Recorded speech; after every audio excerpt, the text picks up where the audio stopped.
ಈಗ ನೀವು ಟ್ರೆಂಡಿಂಗ್ ಅಂದ್ರಿ, ಹೌದಾ? ಟ್ರೆಂಡಿಂಗ್ ಇದ್ದವ್ರು ಹಾಡುವಂಥ ಹಾಡುಗಳು ಯಾರು ಹಾಡ್ತಾರ ಅದನ್ನು ಹೇಳ್ರಿ ನನಗೆ ಮೊದಲು. ಇದೇ ಶಬ್ದ ಹಂಗೆ ಹಾಡನ ಹಾಡ್ಬೇಕು, ಇದೇ ಎಮ್ ಡಿ ಆನಂದ್ ಅವ್ರ ಹಾಡನ ಹಾಡಬೇಕು, ಇದೇ ಪರೇಟ್ ಅವ್ರ ಹಾಡನ ಹಾಡ್ಬೇಕು. ನೀವು ಟ್ರೆಂಡಿಂಗ್ ಸ್ಟಾರ್ಗಳಾಗಿದ್ರೆ ನಿಮ್ಮ ಸ್ವಂತ ಹಾಡ ಹಾಡ್ರಿ ನೋಡ್ರಿ. ನಾವು 3 ತಾಸು ಕಾರ್ಯಕ್ರಮ ಮಾಡ್ರಿ. ಯಾಕಂದ್ರೆ ಹೊಟ್ಯಾಗ ಬೆಂಕಿ ಬೀಳ್ತೈತೆ ನಮಗೆ.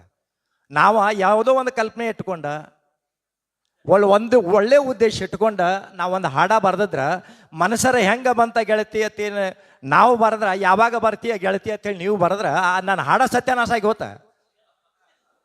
ನಾ ಏನು ಉದ್ದೇಶ ಇಟ್ಟು ಬರ್ದೀನಿ ಅದು ನನ್ನ ಕೂಸದ. ನನ್ನ ಕೂಸು ಹೆಂಗೆ ಬೆಳಿಬೇಕಂತೇಳಿ ನಾ ಆಸೆ ಇಟ್ಟು ಬೆಳೆಸಿದ್ನ ಅದನ್ನು. ಆ ಕೂಸನ್ನ ತೊಗೊಂಡೋಗಿ ನೀವು ನಿಮಗೆ ಮನಸ್ಸೋ ಇಚ್ಛೆ ಆ ಹಾಡ ಹಾಡೋದು ನಡು ಬಾಯಿಗೆ ಬಂದಂಗ ಬಾಯಿ ಬಚ್ಚಲ ಮಾಡ್ಕೊಂಡು ಸಿಕ್ಕಂಗೆ ಮಾತಾಡೋದು. ಆ ಹಾಡಿಗೆ ಆ ಮಾತಿಗೆ ಒಂದು ಇಟ್ಟರೆ ಸಂಬಂಧ ಇರ್ತೈತಿ? ಇಲ್ಲ. ಈಗ ನಾವು ಎಷ್ಟು ತಪಾಕುತ್ತ ಎಲ್ಲ ರೀತಿ ನವರಸಗಳನ್ನು ಆಧಾರವಾಗಿ ಇಟ್ಕೊಂಡ ನಾವು ಕ್ಯಾಸೆಟ್ನಾಗ ಹಾಡು ಕಾಲಕ್ಕೆ ನಮಗೆ ಹೇಳವ್ರ ಕೇಳವ್ರ ಅನ್ನೋರು ಇದ್ರು. ನಾವು ಯಾರು ನಮಗೆ ಏನಾರ ಅಂದ್ರೆ ಏನಾರ ಇದಾತಿತ್ತಲ್ಲಪ್ಪ ಹಿರಿಯಾರು ನಮ್ಮನ್ನು ಬೇದ್ರೆ ಹೆಂಗೆ ಆತು ವಿಚಾರ ಮಾಡಿ ಬರೀತಿದ್ದೆವು. ಈಗಾದರೂ ಹೇಳ್ತಾನ 10,000 ಹಾಡ ಹಾಡೇನಿ, ಒಂದಲ್ಲ ಎರಡಲ್ಲ 10,000 ಹಾಡ ಹಾಡೇನಿ. ಇಲ್ಲಿವರೆಗೂ ಹೇಳ್ತೀನಿ ನಾ. ಈಗಾದರೂ ಒಂದು ಸಾಹಿತ್ಯ ಬರದ್ನಪ್ಪ ಅಂತಂದ್ರೆ ನನ್ನ ಮುಂದೆ ಯಾವದಾನ ಅನ್ಬೋದ್ಲನ. ನನ್ನ ರೂಪ ನೋಡ್ರೆ ಗೊತ್ತಾಕೈತಿ ನಿಮಗೆ. 10,000 ಹಾಡಿರ್ಬೋದೇನಪ್ಪ ಮತ್ತು ಅಂತ ಅನಿಸ್ತೈತಿ ನಿಮಗೆ. ನಾವು ಹಿಂಗೆ ಬಂದೀವಿ, ಬಂದಿದ್ದು ಹಳಿ ಮಂದಿ ನಾವು ಹಿಂಗೆ ಹೋಗವ್ರ. ಯಾಕಂದ್ರೆ ಸಂಸ್ಕಾರ ಬಿಟ್ಟು ಇಲ್ಲ ನಾವು. ಸಂಸ್ಕಾರ ಸಂಸ್ಕೃತಿ ಅನ್ನೋದು ಹಾಳಾಗಿ ಹೋಗೈತಿ. ಇದನ್ನು ನಾವು ಪ್ರದೀಪ ನಾವು ಎಲ್ಲರೂ ಮೊದಲಿಂದ ಮಾತಾಡ್ಕೊತಾನೆ ಬಂದಿದ್ದೆವು. 13-15 ವರ್ಷ ಆಯ್ತು. ಅತಿರೇಕ ಕೊಂಟೈತಿ ಏನೂ ಉಳಿವಾಲ್ತ ಅನ್ಕೋತ ಬಂದಿದ್ದೀವಿ ನಾವು. ಈಗ ಲಾಸ್ಟಕ್ಕೂ ಬತ್ತು ಯಾರ ಕಾಲದಿಂದ ಕಾಲ್ಗುಣದಿಂದ ಬತ್ತು ಅವ್ರಿಗೊಂದು ನಮಸ್ಕಾರನೂ ಮಾಡ್ತೇನೆ ನಾನು. ಯಾಕಂತಂದ್ರೆ ಏನೇನು ಉಳಿಸಿಲ್ಲ ಅದಕ್ಕೆ ಹೇಳ್ತಾನೋ. ಆಮೇಲೆ ಇಲ್ಲಿ ತನಕ ನಾವು ಏನು ಮಾತಾಡಿದೀವಪ್ಪ ಅಂತಂದ್ರೆ ಎಲ್ಲರೂ ಕಲಾವಿದರಿಗೇನ ಬುದ್ಧಿ ಹೇಳಾಗತ್ತಿದೆವು. ಸಮಾಜಕ್ಕೆ ಬುದ್ಧಿ ಹೇಳವ್ರು ಯಾರ? ಕಲಾವಿದ ಹೇಳಿದಾಗನ ಸಮಾಜ ಸುಧಾರಣೆ ಆಕೈತೆ ಅಂದಿದ್ರೆ ಜಗತ್ತು ಹಿಂಗೆ ಇರ್ತಿರ್ಕಿಲ್ಲ, ಕೈಲಾಸ ಆಕಿತ್ತದ. ಸಮಾಜನೂ ತಿಳ್ಕೊಬೇಕಲ್ಲ. ಯಾರನ್ನ ಕರ್ಸಾಕತ್ತಾನಿ, ಇವನು ಕರೆಸಿದ್ರೆ ಏನಾಕೈತಿ, ನಮ್ಮ ಮಕ್ಕಳ ಮೇಲೆ ಏನು ಪರಿಣಾಮ ಬೀರ್ತೈತಿ ಅನ್ನೋ ಅರಿವು ಇಲ್ಲ ಐತಿ ನಿಮಗೆ ಸಮಾಜದವ್ರಿಗೆ. ನಾವೇ ಎತ್ತಿ ಹೇಳಬೇಕು ಅದನ್ನ. ಕಲಾವಿದ್ರ ಎಲ್ಲರಿಗೂ ಜವಾಬ್ದಾರಿ ಅನ್ನೋದೈತಿ. ಮಹಿಳಾ ಸಂಘಟನೆಗಳು ಅದಾವ. ಇಲ್ಲೇ ಬಿಜಾಪುರದಾಗನ ನಾವು ಒಮ್ಮೆ ಕಾರ್ಯಕ್ರಮ ಮಾಡಕ್ಕೆ ಬಂದಾಗ ಒಬ್ರು ಮಹಿಳಾ ಸಂಘಟನೆಯವ್ರು ಅಕ್ಕಾರ ಬಂದ್ರೆ, ಏನ್ರಿ ಅಣ್ಣ ನಿಮ್ಮ ಹಾಡ ಅಂದ್ರೆ, ಭಾಳ ಚಂದ ಹಾಡ್ತೀರಿ ಅಣ್ಣ ನಿಮ್ಮ ಹಾಡುಗಳು ಏನ ಅಂತ ಹೇಳ್ರು. 200 ರೂಪಾಯಿ ಯಾರು ಕೊಟ್ರೆ ಇಂಥವು ಹಾಡಬೇಡ್ರಿ ಭಯ್ಯ ಅಂದ್ರೆ ಮತ್ತೆ ಮ್ಯಾಲ ಅಂದ್ರೆ ಮಚ್ಚಿಲಿ ಬಡ್ಕೋಬೇಕು ನಾವು. ಭಾಳ ಚಂದ ಹಾಡ್ತೀರಿ ಅಣ್ಣಾರ ನೀವು, ಆದ್ರೆ ಇಂಥವು ಹಾಡಬೇಡ್ರಿ ಅಂದ್ರೆ ನಾ ಭಾರಿ ಜವಾರಿ ಪೂರಿ ಹಾಡ್ತಿದ್ನಿ. ಅದಕ್ಕೆ ಒಂದು ಲೈನ್ ಬರ್ತೈತಿ ಅದ ನೋಡ್ರಿ, ಶೃಂಗಾರ ಅಂದ ಮೇಲೆ ಶೃಂಗಾರವೂ ಬೇಕು, ಶೃಂಗಾರಕ್ಕೂ ಒಂದು ಮಡಿವಂತಿಕೆ ಐತಿ. ನೀವು ಬತ್ಲೆ ತಿರುಗಿರಿ ಅಂದ್ರೆ ಪೂರಾ ಬತ್ಲೆ ನಿಂತ್ರಿಪ್ಪ ಅಂತಂದ್ರೆ ನಿಮಗೆ ಯಾವ ಕಿಮ್ಮತ್ ಕೊಡೋದಿಲ್ಲ. ಥೂ ಅತ್ತಾರ ಹಿರಿಯಾರಿ. ಅದಕ್ಕೆ ಮದುವೆ ಮಾಡ್ತಾರೆ ನಿಮಗೆ. 4 ಗಾಡಿ ನಡು ಬಾಳೆ ಮಾಡಲಿ ಸಂಸಾರ ಮಾಡಲಿ ಬದುಕ್ಲೆತ್ತ ಮಾಡ್ತಾರೆ. ನಾವು ಹಾದಿ ಮೇಲೆ ಮಾಡವ್ರ ಅಂದ್ರೆ ನಿಮ್ಮಂಥ ಹುಸುಳು ಮಕ್ಕಳು ಯಾರದಾರ? ಅದಕ್ಕೆ ಎಲ್ಲದಕ್ಕೂ ಶೃಂಗಾರಕ್ಕೂ ಮಡಿವಂತಿಕೆ ಐತಿ. ಶೃಂಗಾರ ಎಲ್ಲಿ ಮಾಡಬೇಕು, ಎಷ್ಟು ಮಾಡಬೇಕು, ಊಟದಾಗ ಉಪ್ಪಿನಕಾಯಿ ಅಂದಂಗ ಒಂದ ಊಟನ ತಿನ್ನಕ್ಕಾಗೋದಿಲ್ಲ. ಅದಕ್ಕೆ ದಯವಿಟ್ಟು ನಮ್ಮ ಎಲ್ಲ ಕಲಾವಿದರು ನಾವು ಒಂದಾಗಿದ್ದೀವಿ. ಇವತ್ತು ನಾವು ಮಾಡಿದ್ದೀವಿ ತಪ್ಪ, ಆದ್ರೆ ನಾವು ಹಾಡಿದ ಡಬಲ್ ಮೀನಿಂಗ್ ಹಾಡಿದ್ದೀವಿ, ಡೈರೆಕ್ಟ್ ಮೀನಿಂಗ್ ಹಾಡಿಲ್ಲ. ಇದನ್ನು ತಿಳ್ಕೊರಿ. ಯಾಕಂದ್ರೆ ಬಿಡಿಸಿ ಹೇಳ್ಬೇಕಾದ್ರೆ ನಮ್ಮ ಧರ್ಮ.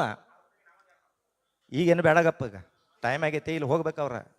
ಅಯ್ಯಪ್ಪ ಹೊಂಟಾರವ್ರ, ಅವ್ರು ಹೋಗ್ಲಾರ ನಾನು ಹೋಗವ, ನೀ ಕೂತ್ ಮಾತಾಡಕ್ಕೆ ಇಲ್ಲ. ನಮಗೆಲ್ಲ ತಾಪ ಆಗೈತಿ ಹಳಿ ಕಲಾವಿದ್ರಿಗೆ.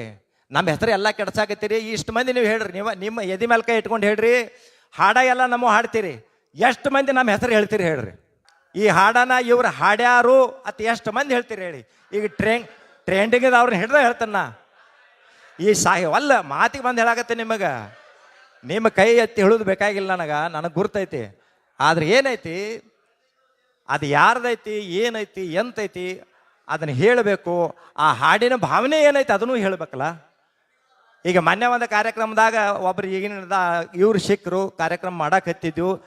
ಎಟ್ಟೆಟ್ರಿ 5-6 ವರ್ಷದ ಮಕ್ಕಳ ಸಾಯ್ತಾವೇನು ಅನ್ಬೇಕು. ಅವ್ರಿಗೆ ಸೆಕ್ಸ್ ಅನ್ನೋದು ನನಗೆ ಗೊತ್ತಿಲ್ಲ. ಅಂಥ ವಯಸ್ಸು ಹುಚ್ಚಿಗೆ ಹುಚ್ಚು ಎದ್ದವ್ರು ಅತಿರೇಕ ಕೇಳ್ತಾರ. ಆ ನಂಬಿ ಮಕ್ಕಳುಗಳು ಮಾಡತ್ತಾವ. 30 ವರ್ಷ ಆತ ಕಾರ್ಯಕ್ರಮ ಮಾಡಕೈತಿ. ನಾವು ಒಬ್ಬರ ಕೈಲಿ ಏನಾರು ಇವೇನು ಮಗಾನೋ ಅಂತ ಅನಿಸ್ಕೊಂಡಿಲ್ಲ, ಅನಿಸ್ಕೊಳಂಗೂ ಇಲ್ಲ. ನಾವು ಹಿಂದೂ ಇದ್ದೀವಿ, ಈಗೂ ಅದೀವು, ಮುಂದೂ ಬದುಕ್ತೀವಿ. ಈಗಿನ ಅವ್ರು ನೀವು ಹೆಂಗೆ ಬದುಕ್ತೀರ ಅನ್ನೋದು ನೋಡ್ಕೋರಿ. ಅದಕ್ಕೆ ದಯವಿಟ್ಟು ನಿಮ್ಮದೊಂದು ಹೆಸರು ಕೆಡಿಸ್ಕೊಳತ್ತೇಳಿ ನಮ್ಮ ಹಳಬರ ಹೆಸರುಗಳನ್ನ ದಯವಿಟ್ಟು ಕೈ ಮುಗಿದು ಕೇಳ್ಕೊತನು. ಹೆಸರು ಕೆಡ್ಸಕ್ಕೆ ಹೋಗಬೇಡ್ರಿ. ಆ ಹಾಡು ಏನಿರ್ತೈತಿ ನಿಮಗೆ ಹಾಡಕ್ಕೆ ಬೇಡ ಅನ್ನೋದಿಲ್ಲ, ಹಾಡ್ರಿ. ಆ ಹಾಡಿದವ್ರ ಹೆಸರು ಹೇಳ್ರಿ, ಆ ಹಾಡಿನ ಭಾವನೆ ಏನೈತೆ ಅನ್ನೋದು ಹೇಳ್ರಿ. ಮೊದಲು ಬರೀ ಹುಡುಗಿ ಕನ್ನಡ ಶಾಲೆ, ಕಾಲೇಜ್ ಶಾಲೆ, ಇದಕ್ಕೆ ಹೈಸ್ಕೂಲ್ ಶಾಲೆ ಇದನ್ನ ಬಿಟ್ಟರೆ ಏನೂ ಇಲ್ಲ. ಪ್ರತಿಯೊಂದು ಹಾಡ ಮಾಡಿದ್ದೀವಿ. ಈಗ ಮಾನ್ಯ ಈಗ ನಮ್ಮ ಸಂಬಂಧಗಳು ಹೆಂಗದಾವ ನೋಡ್ರಿ. ಇಲ್ಲಿ ನನಗಿಂತ ದೊಡ್ಡವ್ರ, ನನಗೆ ಅವ್ರ ಭಯ್ಯ ಆತಾರ, ಅಣ್ಣ ಆತಾರೋ, ನಾ ಅವ್ರಿಗೆ ತಮ್ಮ ಆತನ. ಅಂದ್ರೆ ಕಲಾವಿದರೊಳಗೂ ಈ ಭಾವನೆಗಳು ಬೇಕು. ನಿಮಗೆ ನಾವು ಮರ್ಯಾದೆ ಕೊಡಬೇಕು, ನಮಗೂ ನೀವು ಕೊಡ್ಬೇಕು. ಇದ ಕಡಿಮೆ ಆಗೈತಿ. ಈಗ ನಾನು ಬಂದುಬಿಟ್ಟೈತೆ, ನಾ ಅನ್ನೋದು ನಾಶನ ಮಾಡ್ತೈತೆ, ಕರೆ ಯಾರನ್ನೂ ಉದ್ಧಾರ ಮಾಡೋದಿಲ್ಲ. ಅದಕ್ಕೆ ಈ ವೇದಿಕೆ ಮುಖಾಂತರ ನಮ್ಮ DYSP ಸಾಹೇಬರು ಭಾಳ ಚಂದ ಮಾತಾಡ್ರು.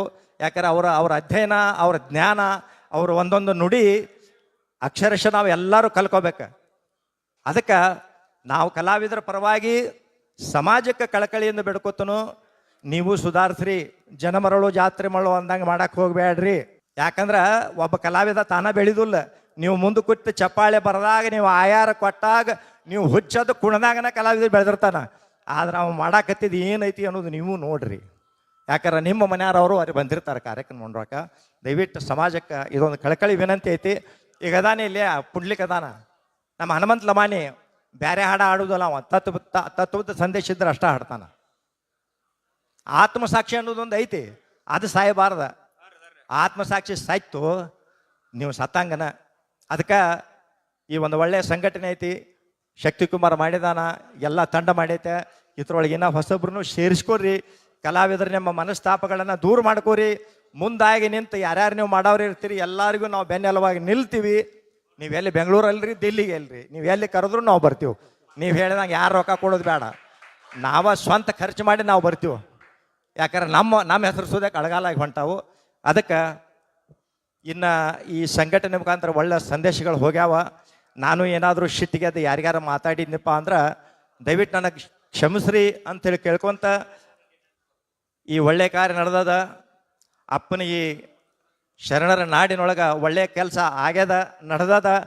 ಈ ಕಾರ್ಯ ಗುರಿ ಮುಟ್ಟು ತನಕ ಹಿಂಗೆ ಇರಲಿ, ಎಲ್ಲರೊಳಗೆ ಒಕ್ಕಟ್ಟಿರಲಿ, ಈ ಸಂಘಟನೆಗೆ ಶುಭ ಆಗಲಿ ಅಂತ ಹೇಳ್ಕೊತ ನನ್ನ ಎರಡು ಮಾತಿಗೆ ಮಂಗಳ ಹಾಡ್ತೀನಿ. ಜೈ ಹಿಂದ್, ಜೈ ಕರ್ನಾಟಕ. ಮುಂಚಿತವಾಗಿನ ತಮ್ಮಗನ ಶುಭಾಶಯಗಳನ್ನ ಹೇಳ್ತನು.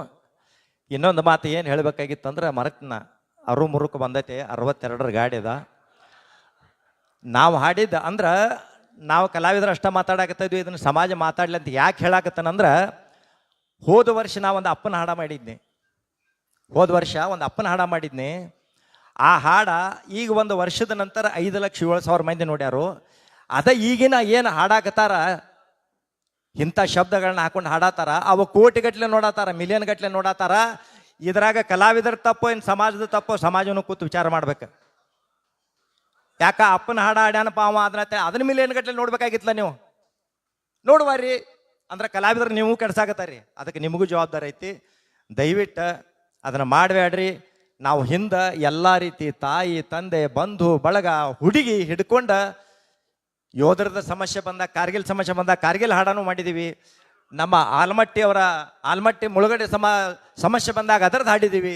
ರೈತರ ಸಮಸ್ಯೆ ಬಂದಾಗ ಅದರದ್ದು ಹಾಡಿದ್ದೀವಿ. ಮಹಾಪುರ ಬಂದಾಗ ಅದರದ್ದು ಹಾಡಿದ್ದೀವಿ. ಸಮಾಜದಾಗ ಏನೋ ಒಂದು ಸಮಸ್ಯೆ ಬಂದರೂ ಆ ಸಮಸ್ಯೆಯನ್ನು ಎತ್ತಿ ನಾವು ಹಾಡಿದ್ದೀವಿ. ನಮಗೆ ಸಮಾಜ ಒಂದು ಜವಾಬ್ದಾರಿ ಕೊಟ್ಟೈತಿ. ಅದಕ್ಕೆ ಮತ್ತೊಂದು ಸಾರಿ ದಯವಿಟ್ಟು ಒಗ್ಗಟ್ಟಾಗಿ ಚೆಂದಾಗಿ ಇದನ್ನು ಮುಂದುವರಿಸ್ಕೊಂಡು ಹೋಗುನು. ಇಲ್ಲಿ ಯಾರು ಬಂದಿಲ್ಲ ಅವರು ನಮ್ಮವ್ರನ್ನ ಅದಾರ. ಯಾಕಂದ್ರೆ ಒಬ್ಬೊಬ್ಬರಿಗೆ ತಿಳ್ಕೊಳ್ಳೋಕೆ ಸ್ವಲ್ಪ ಟೈಮ್ ಹೆಚ್ಚೈತಿ. ಅವ್ರ ಬಗ್ಗೆ ಕೆಟ್ಟ ಭಾವನೆ ಅಪ್ಪನ ಐತ್ರಿ. ಅದ ಆ ಹಾಡಿನ ಹೆಸರನ್ನ ಅಪ್ಪ. ಇನ್ನೊಂದು ನಮ್ಮ ತಮ್ಮನ ಲೈನ್ ಮೇಲೆ ಒಂದು ಹಾಡಿದ್ದು ನಾನು. ಯಾವುದಂದ್ರೆ, ಅಪ್ಪ ಹಿರಿ ಮಗನ ಪಾಲ, ತಾಯಿ ಕಿರಿ ಮಗನ ಪಾಲ. ಅಪ್ಪ ಹಿರಿ ಮಗನ ಪಾಲ, ತಾಯಿ ಕಿರಿ ಮಗನ ಪಾಲ. ಮಕ್ಕಳು ಹೆಂಡ್ರ ಪಾಲ. ಬಂತೋ ಯಪ್ಪ ಎಂಥ ಕಲಿಗಾಲ, ತುಂಬಿದ ಮನೆತನ ದಿಕ್ಕಾಪಾಲ. ಬಂತೋ ತಂಪ ಎಂಥ ಕಲಿಗಾಲ, ತುಂಬಿದ ಮನೆತನ ದಿಕ್ಕಾಪಾಲ. ಧನ್ಯವಾದಗಳು. ನಾನು ಉತ್ತರ ಕರ್ನಾಟಕದ ಸಾಂಸ್ಕೃತಿಕ ರಾಯಭಾರಿಯಾಗಿ ಒಬ್ಬ ಪ್ರಜ್ಞಾವಂತ ಕಲಾವಿದನಾಗಿ ಪ್ರಜ್ಞಾವಂತ ಕಲಾವಿದನಾಗಿ ಈ ಕ್ಷಣದಿಂದ ಈ ಕ್ಷಣದಿಂದ ಜಾರಿಯಾಗುವಂತೆ ಜಾರಿಯಾಗುವಂತೆ ಇನ್ನು ಮುಂದೆ ಇನ್ನು ಮುಂದೆ ಯಾವುದೇ ಯಾವುದೇ ಅಶ್ಲೀಲ ಸಾಹಿತ್ಯವಿರುವ ಅಶ್ಲೀಲ ಸಾಹಿತ್ಯವಿರುವ ಹಾಡುಗಳನ್ನು ಹಾಡುಗಳನ್ನು ಹಾಡುವುದಿಲ್ಲ. ಹಾಡುವುದಿಲ್ಲ. ಅದೇ ರೀತಿ ಅದೇ ರೀತಿ ನನ್ನ ಕಾರ್ಯಕ್ರಮದಲ್ಲಿ ನನ್ನ ಕಾರ್ಯಕ್ರಮದಲ್ಲಿ ಯಾವುದೇ ಯಾವುದೇ ದ್ವಂದ್ವಾರ್ಥ ಇರುವ ದ್ವಂದ್ವಾರ್ಥವಿರುವ ಅಶ್ಲೀಲ ಹಾಸ್ಯ, ಅಶ್ಲೀಲ ಹಾಸ್ಯ, ಅಶ್ಲೀಲ ನೃತ್ಯಗಳನ್ನ ಅಶ್ಲೀಲ ನೃತ್ಯಗಳನ್ನ ಪವಿತ್ರ ವೇದಿಕೆಯಲ್ಲಿ ಪವಿತ್ರ ವೇದಿಕೆಯಲ್ಲಿ ಮಾಡುವುದಿಲ್ಲ ಮಾಡುವುದಿಲ್ಲ, ಹಾಗೂ ಮಾಡಿಕೊಡುವುದಿಲ್ಲ ಮಾಡಿಕೊಡುವುದಿಲ್ಲ ಅಂತ ಅಂತ ಗಾನಯೋಗಿ ಪುಟ್ಟರಾಜ ಗವಾಯಿಗಳು ಗಾನಯೋಗಿ ಪುಟ್ಟರಾಜ ಗವಾಯಿಗಳು ಹಾಗೂ ಕಲಾ ಸರಸ್ವತಿ ತಾಯಿಯ ಮೇಲೆ ಹಾಗೂ ಸರಸ್ವತಿ ಕಾಳಜಿ ಮೇಲೆ ಪ್ರಮಾಣ ಮಾಡಿ ಹೇಳುತ್ತೇನೆ. ಪ್ರಮಾಣ ಮಾಡಿ ಹೇಳುತ್ತೇನೆ. ಎಲ್ಲರಿಗೂ ಜಯವಾಗಲಿ, ಕಲಾವಿದರಿಗೆ ಜಯವಾಗಲಿ.